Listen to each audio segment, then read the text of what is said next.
can put the effort, the intensity into playing on the defensive end, why can't he be the best player in the league? Why can't he be the one that leads his team to a championship? For years, we've watched him pull off the impossible on a basketball court. No-look passes, step-back threes, and late-game buckets that felt inevitable. But there was always one lingering caveat. A once-in-a-generation talent housed in a body that never quite matched the brilliance of his mind. This offseason, that changed. He committed to the biggest physical transformation of his career. And when he stepped back onto the floor, the difference was undeniable. At Eurobasket, Luka was pure control and chaos at the same time, averaging 34.7 points per game and making dominance look effortless. The numbers are staggering, but they don't tell the full story. This isn't just Luka doing what he's always done. This is Luka 2.0. Cleaner, quicker, sharper, more focused. For the first time, his conditioning matches his skill, his body matches his ambition. The league is next. Steps back, gets it up, and makes it. It is a thankless. Luka Dončić has been one of the best players in basketball since the moment he stepped into the NBA as a teenager in 2018. But last season marked a rare and humbling low point in his career. Injuries piled up, criticism grew louder, and after his shocking trade from Dallas to Los Angeles, things unraveled fast. Luka struggled in the first-round playoff series against Minnesota, looking slow, worn down, and far from the dominant force fans were used to seeing. It was a painful exit, and it forced a hard reckoning. That disappointment sent Luka back to the drawing board. He knew talent alone wouldn't be enough anymore. Over the off-season, he committed to a full transformation. He slimmed down, rebuilt his conditioning from the ground up, and stayed locked in all summer. The message was clear. If he wanted to be taken seriously again, if he wanted to reclaim his place among the game's elite, he had to change everything. His first chance to prove it came at Eurobasket 2025 with Slovenia. Expectations were low. Slovenia entered the tournament without several key players, and all the pressure landed squarely on Luka's shoulders. If the team was going to survive the group stage, let alone make a deep run, he would have to be historic. He didn't waste any time. Luka opened the tournament with 34 points and 9 rebounds against Poland, showing immediately that the work he put in was real. Against France, he went into full takeover mode, erupting for 39 points, 8 rebounds, and 9 assists while nearly pulling off a massive upset. He continued his dominance throughout the group stage, recording a 26-point, 11-assist, 10-rebound triple-double against Belgium, followed by 26 points, 7 rebounds, and 4 assists versus Iceland. With a knockout spot on the line against Israel, Luka delivered one of the most complete performances of the entire tournament. He finished with 37 points, 11 rebounds, 9 assists, 3 steals, and a block, dragging Slovenia into the next round almost by force of will. In the round of 16 against Italy, Luka saved something special.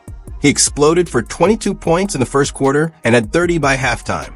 By the final buzzer, he had posted 42 points, 10 rebounds, and 3 steals on 11 of 19 shooting, leading Slovenia to a dominant win and producing one of the greatest individual performances in Eurobasket history. Facing tournament favorites Germany in the quarterfinals, Luka rose again, dropping 39 points, 10 rebounds, and 7 assists, the most points ever scored in a Eurobasket quarterfinal. Slovenia fell short, but what Luka accomplished was undeniable. He carried his team further than anyone thought possible, averaging 34 points, 7, 2 assists, 8, 3 rebounds, and 2 steals per game with a staggering efficiency rating of 36. This wasn't a comeback. It was a warning. Jeff, he's so big and strong. When he gets to 2 feet in the lane, he can just pivot and... His true shooting percentage sat at an absurd 65%, making it clear that Doncic wasn't just playing well. He was dominating every possession. Along the way, he passed the legendary Dražen Petrovic on the all-time Eurobasket scoring average list, climbing into 3rd place in tournament history.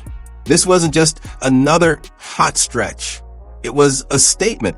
Luka led the entire tournament in points, steals, and overall efficiency while ranking 2nd in assists, a rare combination that highlights just how complete his game had become. Even the one area critics loved to attack, his defense, showed real growth on the biggest stage. He was active in passing lanes, physical on switches, and fully engaged off the ball. This wasn't Luka surviving defensively. This was Luka contributing. Although Slovenia ultimately fell short of a medal, Doncic's performance was nothing short of spectacular. With heavy scrutiny surrounding his off-season conditioning and focus, he didn't just meet expectations, he shattered them. He combined elite scoring volume, massive offensive responsibility, and a newly sharpened defensive edge to produce one of the most dominant statistical runs Eurobasket has ever seen. And the numbers only tell part of the story. No other player in the tournament matched Luka's blend of scoring, playmaking, and rebounding. Finishing top 3 in points, assists, and efficiency is a level of all-around dominance that is almost unheard of in Eurobasket history. Eurobasket 2025 didn't just showcase an NBA superstar. It confirmed Doncic as a generational international force, a leader who delivers for his country when the spotlight burns brightest. More importantly, it reminded the basketball world of Luka's rare talent, the kind that thrives under pressure and can anchor a true championship contender. But this dominance wasn't only about how good he already was. It was about how much better he had become. After the Lakers' playoff exit against Minnesota, Doncic didn't take time off. He went straight to work. He changed his body, his habits, and his mindset. While much of the league vacationed, Luka was grinding in Croatia, training twice a day with relentless focus. He committed to a gluten-free, low-sugar diet, consumed over 250 grams of protein daily, practiced intermittent fasting, enforced strict cutoffs, and made zero excuses. This wasn't a cosmetic tweak or a short-term reset. It was a complete rebuild from the ground up. By the time he returned to the United States, the difference was impossible to ignore. The Lakers saw it immediately, and they responded by locking him in with a massive $165 million extension, betting fully on the next and possibly most dangerous version of Luka Dončić.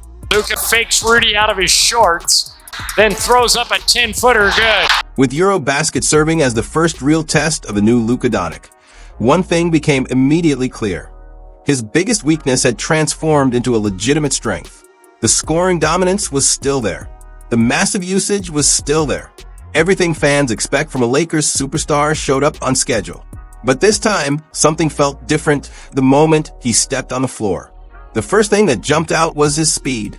Luka was pushing the pace relentlessly, even in back-to-back games, attacking defenders off the dribble with a quicker first step and blowing past matchups that once forced him into tough shots. Despite playing 7 games in just 11 days, he looked lighter, faster, and noticeably fresher.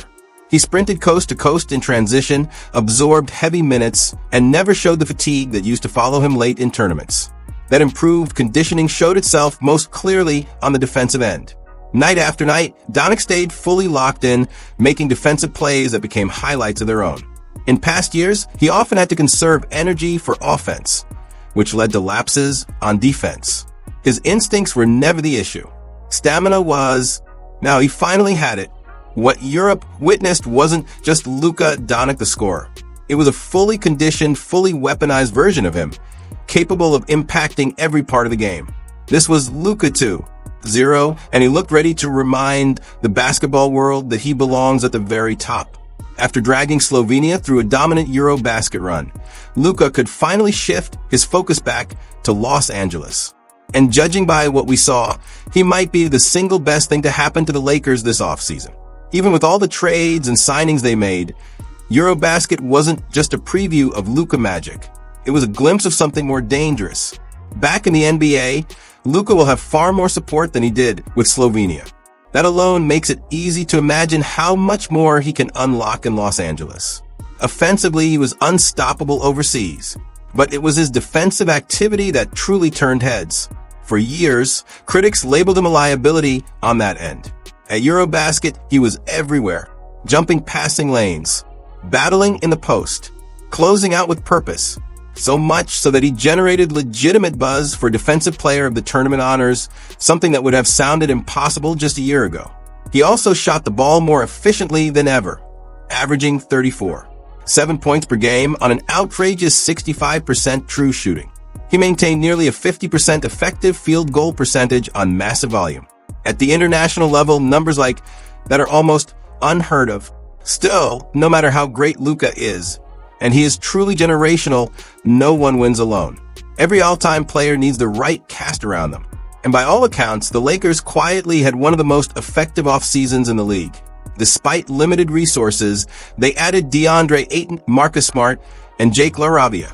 addressing weaknesses that had plagued them for years. LeBron James still commands defensive gravity. Austin Reeves provides a reliable secondary ball handler. Marcus Smart brings toughness, leadership, and playmaking. Jared Vanderbilt adds length and defensive versatility. And Ayton gives Luka something he has never truly had before. Elite size, consistent rim protection, reliable rebounding in the paint. Suddenly, everything changes. Instead of facing double teams the moment he crosses half court, Luka now has spacing, support, and teammates who can punish defenses for overcommitting. He no longer has to carry every possession until the final buzzer. That means less fatigue, better efficiency, and a fresher Luka when games are decided. While the Lakers may still need one final move to become a true championship-ready roster, this offseason gave Luka far more help than he had last year, and that should scare the rest of the league. The numbers from Eurobasket underline just how historic this leap could be. Luka finished as the tournament's leading scorer at 34, 7 points per game. He ranked first in efficiency with a rating of 36 and posted a massive 41.8% usage rate. He wasn't just a volume scorer either. His shot profile showed complete versatility. He averaged 6 made threes per game, nearly 12 made free throws, close to 10 points in the paint, over 10 points from deep, and nearly 5 points in transition. Even with that workload, he still averaged 1 assist per game. Considering his sky-high usage, his playmaking efficiency ranked among the best ever at that level of responsibility. Slovenia's performance with and without Luka made his impact impossible to ignore. With him on the floor, they posted a plus 33 net rating. Without him, that number collapsed to minus 21. Their offensive rating jumped to 125 with Luka playing and cratered when he sat. One player should not swing a team that dramatically. But Luka isn't just any player. It was a truly historic showing, arguably one of the greatest individual runs in Eurobasket history or any international competition. If this version of Luka maintains peak conditioning from October through April, an MVP season is absolutely on the table. And if Luka Magic reaches MVP level form, it could be enough to power the Lakers through another deep playoff run. This isn't just Luka's moment, though. It's also LeBron James' last ride. The Lakers have never had a duo quite like this, where the future and the past collide for one final championship push. In Los Angeles, the standard is simple. Championships, nothing else. That pressure now sits on Luka's shoulders. Long-term, he will carry the torch alone. For now, he shares it with LeBron. Together, they form a partnership that bends defenses to the breaking point. With shooters, secondary creators like Austin Reeves, and defensive anchors around them, the Lakers have the tools to survive the grind of the Western Conference. Best of all, Luka enters the season in peak condition, fresh off a historic Eurobasket run, and heading into his first full year in purple and gold. He looks sharper than ever. Dallas didn't just trade Luka Dončić. They traded the old version of him. The Lakers got the real deal. A rebuilt superstar with fresh motivation and a massive chip on his shoulder. That's the kind of player you never want to bet against. We're not just watching a superstar evolve. We're watching a legend being built in real time. And the rest of the NBA might already be too late to stop it.